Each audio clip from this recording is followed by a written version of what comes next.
Chapter 1. Thompson Grey quit his farm in Deep Woods, Indiana, on the 20th of May in 1858.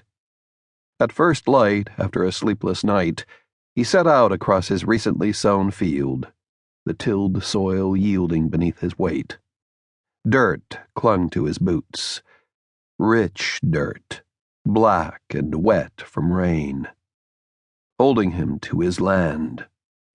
He felt its pull, but resisted, pushed on.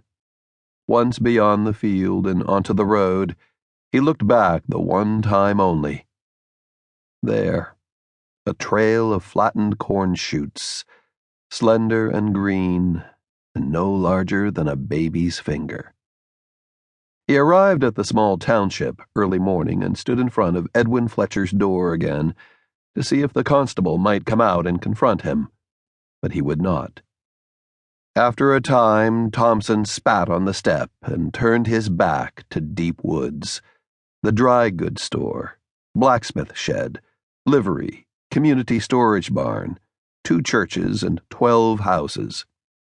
At this hour, an ordinary day would bring the sights and sounds of awakening commerce, the report of hammer on anvil, the creak of a wagon, a scattering of people from the surrounding farms trickling into the mercantile. Not on this day. Shades were drawn, shop doors latched. The villagers had anticipated his passing.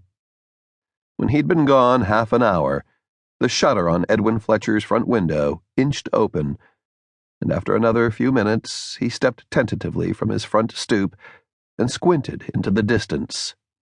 He remained close by his entrance, as might a groundhog hug tight to its burrow until certain the fox had passed. And then the bellows from the livery sent up a black column, the sound of 2 boys hollering broke the spell of silence, and the town of Deep Woods carried on with the business as usual. Thompson Grey left the washboard road after 6 miles, cutting across country to the west.